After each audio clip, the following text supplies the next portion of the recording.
নমস্কার, আপনারা দেখছেন ডিকোড মিডিয়া। আপনাদের সাথে রয়েছি আমি বিনীতা।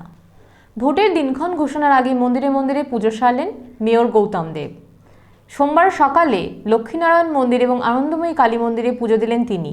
এখনও ভোটের দিনক্ষণ ঘোষণা হয়নি, তার আগেই প্রচারের অঙ্গ হিসেবে একদিকে যেমন দেওয়াল লিখন শুরু হয়েছে, তার পাশাপাশি জনসংযোগ শুরু করেছেন শিলিগুড়ির মেয়র গৌতম দেব। শিলিগুড়ির মেয়র তথা সম্ভাব্য শিলিগুড়ি বিধানসভার তৃণমূল কংগ্রেসের প্রার্থী গৌতম দেব।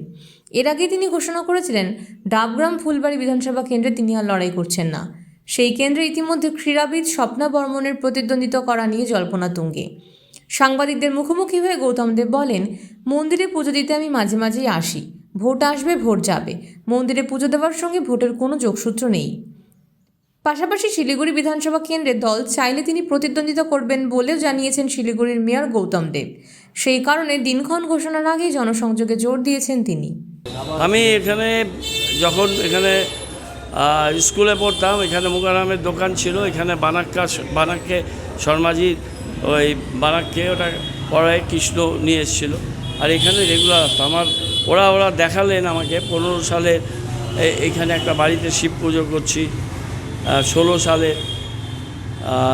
সিংহবাহিনী দুর্গা জয়পুর থেকে নিয়ে এসে এরাই আমার বাড়িতে দিয়েছে, কোনো পয়সা কোনো কিছু নেয়নি, ওর মায়ের মূর্তি বানাতে যা পয়সা লেগেছিল সেটাও নেয়নি।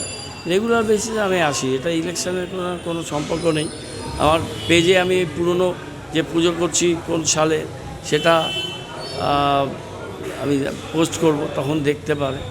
বহুদিনকার সম্পর্ক, এর সাথে ইলেকশন আসবে ইলেকশন যাবে, তার সাথে কোনো সম্পর্ক নেই। আমি সবসময় তো আসতে পারি না, কিন্তু বছরে 3-4 বার আসি। দাদা, রাজ্যে কেন্দ্রীয় বাহিনী প্রবেশ করেছে, দেখলাম সামনে দিয়ে যাচ্ছে।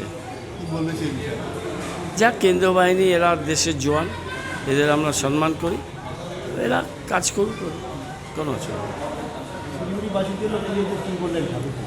সবাই ভালো থাকুক, শিলিগুড়ির মানুষ ভালো থাকুক, ডাবগ্রাম ফুলবাড়ির মানুষ ভালো থাকুক, শিলিগুড়ি মহকুমার মানুষ ভালো থাকুক, দার্জিলিংয়ের মানুষ ভালো থাকুক, উত্তরবঙ্গ এবং রাজ্য সবাই সুখী সমৃদ্ধ হোক, শান্তি থাকুক, ঐক্য থাকুক, সর্বধর্ম মিলন থাকুক, এবং বাংলার যে ঐতিহ্য আমরা যেন বিশ্ব সেরা হতে পারি, এই প্রার্থনা করি।